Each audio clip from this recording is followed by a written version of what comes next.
Teman-teman yang dirahmati Allah Subhanahu wa taala, malam ini kita akan coba belajar mengevaluasi diri kita ketika kita dapat masalah. Karena ketika orang diberikan ujian oleh Allah Subhanahu wa taala itu, maka manusia itu ada dua tipe. Ada manusia yang berkeluh kesah dengan ujian, ada manusia yang bersabar atas ujian. Dan orang yang bersabar ini juga bermacam-macam bentuknya. Ada yang sabar dengan pasrah, ada yang sabar justru dengan memperbaiki diri. Dia bersabar sambil memperbaiki dirinya. Karena dia sadar tidak ada masalah yang menimpanya kecuali ada yang salah dalam dirinya. Tidak ada musibah yang menimpa dia kecuali ada sesuatu yang dia lakukan yang mungkin bukan kebaikan, yang mungkin dosa. Sehingga selain bersabar, sembari bersabar dia mencoba untuk mengevaluasi, memperbaiki diri. Dan ini adalah model orang yang sabar yang paling baik. Sedangkan yang mengeluh juga macam-macam. Ada yang mengeluhkan masalah, ada yang mencari kambing hitam, menyalahkan temannya. Kayak misalnya dia gak lulus satu mata kuliah atau nilainya jelek, dia nyalahin teman kos-kosannya gara-gara teman kos-kosannya ngajak dia main terus misalnya. Padahal itu kan pilihan ya, dia bisa menerima, bisa menolak. Bisa nyalahin mantannya, ini gara-gara saya diputusin, saya nilainya jadi jelek. Ya salah juga sih. Nah ini kan bentuk-bentuk keluhan nih. Ada yang menyalahkan, sampai tingkat keluhan yang paling parah itu menyalahkan takdir, menyalahkan Allah. Ya Allah kenapa saya, apa maunya engkau, dan seterusnya dan seterusnya. Nah malam ini kita akan bahas angle orang yang ketika diuji oleh Allah bersabar, dan juga sambil bersabar dia mencoba untuk memperbaiki diri. Dan ini adalah cara yang paling baik dalam menyikapi suatu musibah atau masalah. Cara yang paling elegan dan cara yang paling bijak, cara yang paling disukai Allah ketika kita mendapatkan masalah itu justru kita mencari tahu apa salah kita. Walaupun masalahnya bukan dengan keadaan.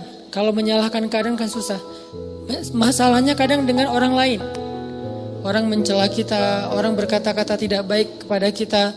Ya memang salah dia, tapi tidak akan menimpa ucapan itu kepada kita kecuali memang ada sesuatu yang terjadi dalam diri kita. Ada sesuatu dosa yang pernah kita lakukan.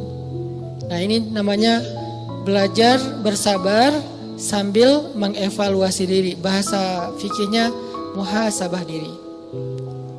Menghitung-hitung apa kesalahan dalam diri kita. Nah, kita akan bahas tentang ini, gimana caranya kita menghadapi masalah, menghadapi satu musibah, menghadapi satu kejadian yang tidak enak dengan sabar, tapi nggak sekedar pasif, nggak sekedar mengatakan innalillah wa inna ilaihi rajiun, nggak hanya sekedar mengatakan hasbiyallah wa ni'mal wakil, nggak hanya sekedar merasa ini adalah cara Allah untuk menaikkan derajat saya. Kadang kalau hanya kegeeran kayak gini nih, kita jadi gak pernah menjadi lebih baik. Kan ada orang ketika diuji oleh Allah, boleh sih merasa bahwa ini cara Allah menaikkan derajat saya. Tapi kalau hanya kayak gini doang, rasa-rasanya kita terlalu kegeeran. Dan kalau terlalu kegeeran, kita gak punya dorongan untuk memperbaiki diri. Kalau saya lebih suka angle-nya, kalau orang lain yang kena musibah, kita bilang itu untuk mengangkat derajat dia. Kalau kita yang kena musibah, kita bilang ini karena dosa-dosa saya. Angle kayak gitu tuh lebih enak, lebih produktif. Daripada dibalik, giliran kita yang kena musibah, kita bilang emang Allah tuh yang pengen ngangkat derajat saya, makanya dikasih musibah. Agak GR ya. Giliran orang lain kena musibah, lo sih banyak dosa. Nah ini nih, sering ada judgement kalau orang lain. Coba dibalik, judgementnya ke diri sendiri, ke orang lain tuh husnuzon. Ini lebih enak nih. Makanya hadis-hadis penyebab terjadinya musibah itu kan banyak. Coba kita pilih beberapa hadis, satu kita berikan untuk menilai orang lain, yang lain kita ambil untuk menilai diri kita. Nah ini beda nih standarnya. Kayak tadi, kalau orang lain yang kena musibah, kita husnuzon, Allah lagi pengen dekat sama dia. Kita husnuzon, Allah pengen menggugurkan dosa-dosa dia. Kita husnuzon, Allah pengen mengangkat derajat dia. Kita husnuzon, emang orang yang paling dicintai Allah tuh biasanya dikasih banyak ujian. Gitu husnuzonnya. Kalau orang lain yang kena masalah atau musibah. Jangan, tuh kan, saya bilang juga apa, tuh gara-gara dia dulu zalim sama saya, sekarang dibalas sama Allah. Jangan gitu. Jangan kegeeran bahwa itu kayak karma ya, gara-gara dia pernah nyakitin kita sekarang dibalas sama Allah. Belum tentu juga kayak gitu. Kegeeran kita tuh kadang-kadang bikin kita jadi gak pernah belajar. Merasa udah baik, walaupun dalam kondisi yang paling sulit juga merasa udah baik. Begitu dikasih musibah, wah Allah kangen sama saya nih. Harusnya ke orang lain kayak gitu tuh. Begitu dikasih musibah, wah Allah pengen menghapus dosa-dosa saya. Bagus, gak salah. Cuman kalau keseringan, ini namanya GR. Gak tahu proporsional gak kalau kayak gini terus. Harusnya jangan hanya ini, diutuhkan juga dengan satu angle lain, yaitu angle, oh saya ada salah, oh saya ada dosa, oh saya ada yang keliru. Makanya datang musibah itu tidak akan terjadi musibah kepada saya kecuali karena kesalahan saya sendiri. Kan hadis qudsinya kayak gitu. Hadis qudsi kalimat salah satu dari kalimat hadis qudsi yang panjang. Hadisnya tuh panjang banget, 1 halaman. Salah satu kalimatnya tuh Allah bilang, hadis qudsi itu kan Allah yang ngomong ya. Cuman captionnya dari Nabi. Gagasannya dari Allah, captionnya dari Nabi. Kalau Quran, gagasan dan captionnya dari Allah. Kalau hadis, gagasan dan captionnya tuh dari Nabi. Nah Allah bilang, kalau kalian dapat masalah, kalau kalian dapat nikmat, janganlah kalian memuji kecuali aku. Kalau kalian mendapatkan musibah, janganlah kalian menyalahkan kecuali diri kalian sendiri. Jadi kalau kita dapat nikmat, jangan muji diri. Gue emang ya gini lah. Kita sering kalau ke diri itu yang enak-enak aja diambil. Kalau misalnya orang lain, itu mah kebetulan doang misalnya. Kalau giliran kita, ya ini memang saya memang kayak gini orangnya, bukan sombong ya gitu. Nah ini artinya kita terlalu sering kegeeran. Kalau kita dapat nikmat, yang dipuji adalah Allah. Makanya kalimat kalimat yang paling Allah suka itu Alhamdulillah. Itu kalimat yang paling Allah suka. Kita memuji Allah kalau kita dapat nikmat. Kita bilang, hadza min fadli rabbi. Ini anugerah dari Allah, ini hadiah dari Allah, ini kebaikan dari Allah, ini karena Allah ngasih dan seterusnya dan seterusnya. Jadi yang dipuji itu Allah. Wa amma bi ni'mati rabbika fahaddits, itu membicarakan nikmat Allah. Bukan membicarakan kehebatan diri kita. Tapi kalau diberikan musibah, jangan kita menyalahkan siapapun kecuali diri kita sendiri. Nah ini salah satu angle yang dibangun lewat hadis qudsi. Walaupun kadang bisa kita secara realistis melihat kesalahan orang lain. Untuk apa? Bukan untuk mengkambing hitamkan dia. Kalau emang dia salah, bukan untuk mengkambing hitamkan. Untuk apa? Untuk menghindar, untuk waspada, jangan sampai kita jadi korban dia lagi untuk kesekian kalinya.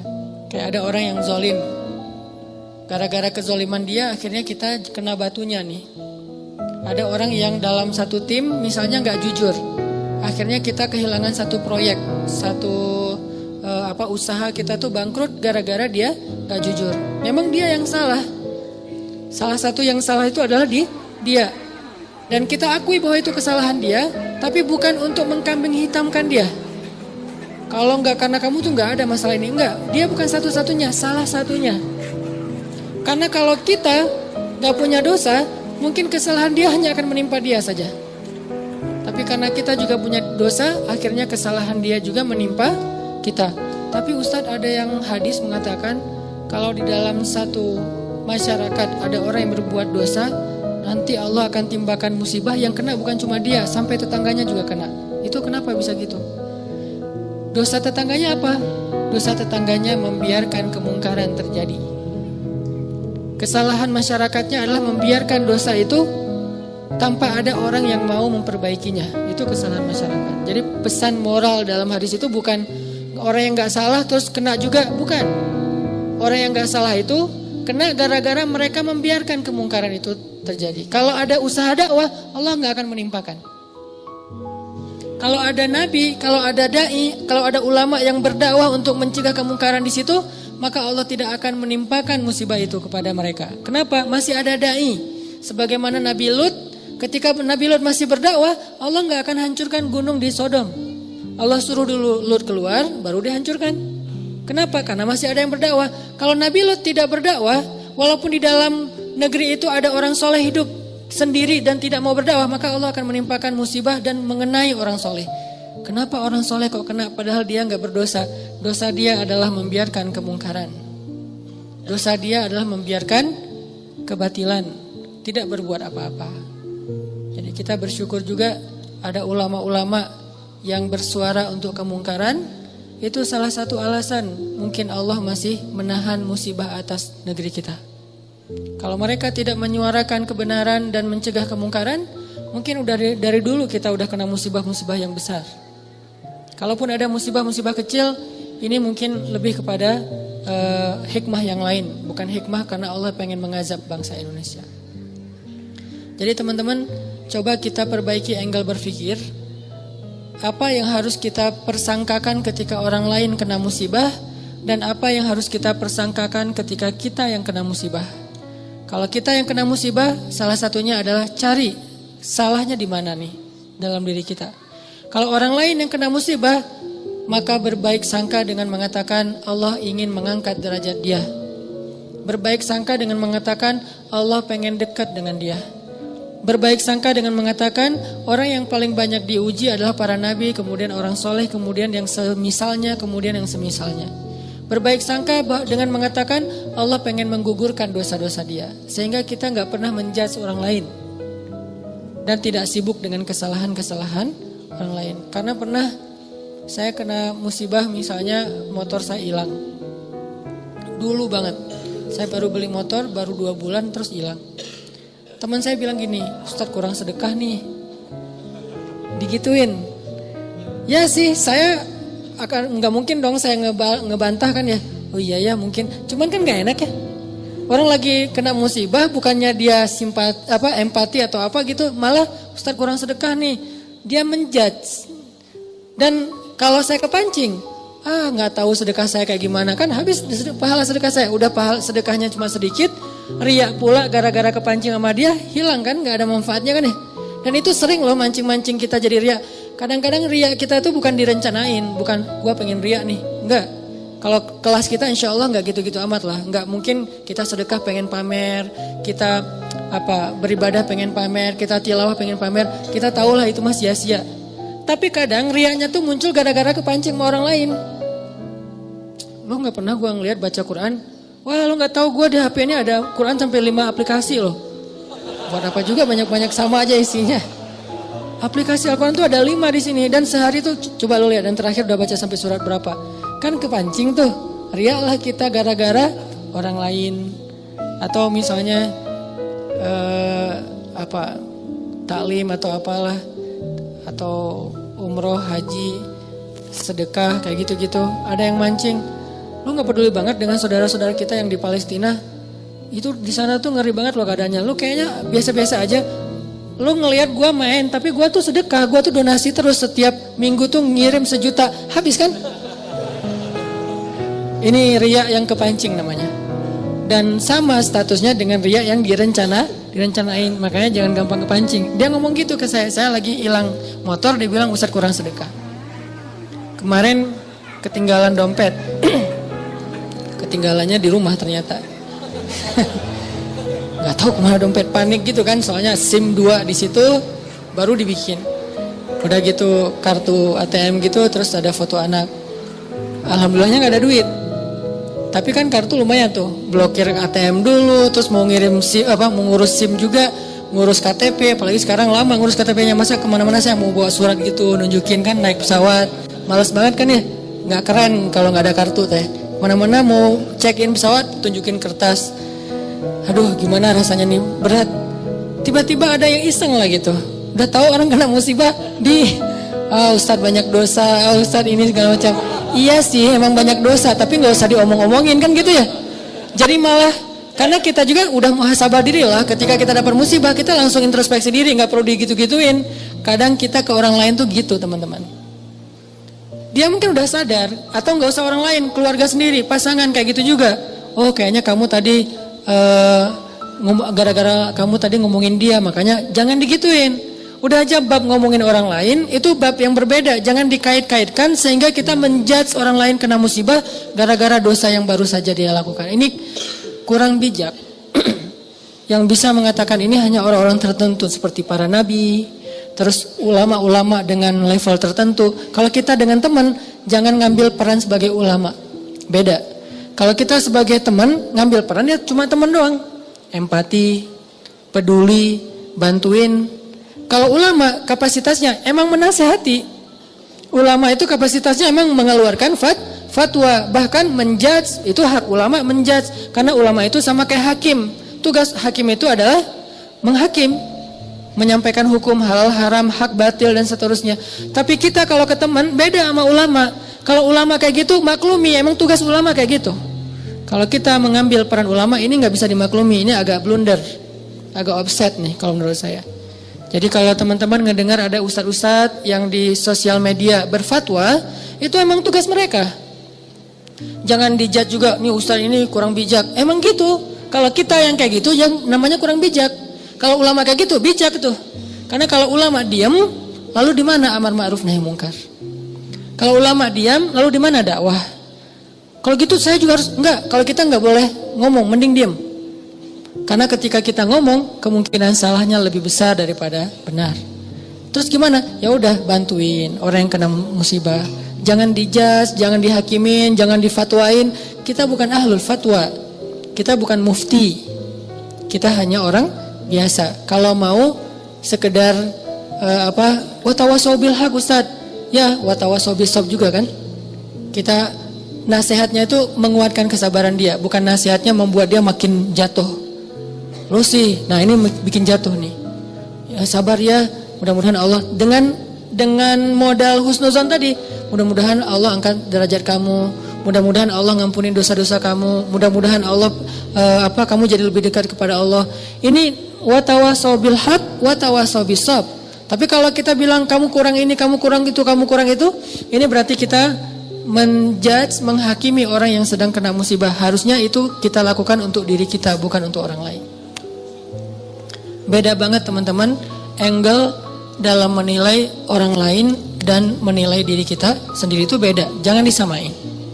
Yang banyak terjadi terutama di sosmed itu, kita memberlakukan yang untuk diri kita berikan ke orang lain, yang untuk orang lain kita ambil untuk diri kita. Itu yang terjadi di balik tadi tuh. Itu banyak banget di masyarakat kita. Yang kayak kasus orang lain kena musibah, kita bilang banyak dosa. Kita kena musibah, kita bilang Allah pengen ngangkat derajat saya. Harusnya dibalik. Kalau dibalik insya Allah kan gak ada perdebatan ya. Gak ada haters, gak ada keributan, gak ada keramaian, gak ada unfollow, gak ada live group, gak ada yang kayak gitu-gitu. Kenapa? Karena semuanya melihat ke orang lain dengan husnuzon, melihat ke diri sendiri dengan muhasabah, dengan mengevaluasi kesalahan sendiri. Ini poin pertama, mudah-mudahan jadi pola pikir dalam kita berteman, pola pikir dalam kita bersosmed termasuk. Karena kalau pola pikir ini dibalik tadi bahaya. Kita nggak akan pernah punya teman yang nyaman berada di sisi kita. Terus disalah-salahin. Apalagi nanti kalau udah punya pasangan, nggak akan betah dia kalau terus-terusan disalah-salahin walaupun salah. Kadang dia salah tapi gak usah disalah-salahin. Cukup dibantu, nanti dalam momen-momen yang lebih normal, lebih enak, baru dikasih tahu.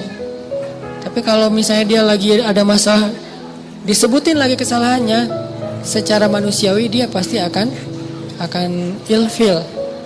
Alih-alih dia nerima nasihat kita malah menjauh, malah jadi masalah baru. Ini angle berpikir. Terus yang kedua, kita coba lihat bagaimana cara para ulama menyikapi atau merespon masalah. Gimana orang soleh dulu ngerespon satu musibah. Orang soleh dulu, kalau mereka dapat musibah, mereka selalu memeriksa pertama hubungan mereka dengan Allah. Itu yang pertama diperiksa. Karena gak mungkin ada musibah kecuali karena ada masalah antara kita dengan Allah. Kalau hubungan kita dengan Allah itu, hidup kita tuh bakalan mudah banget teman-teman.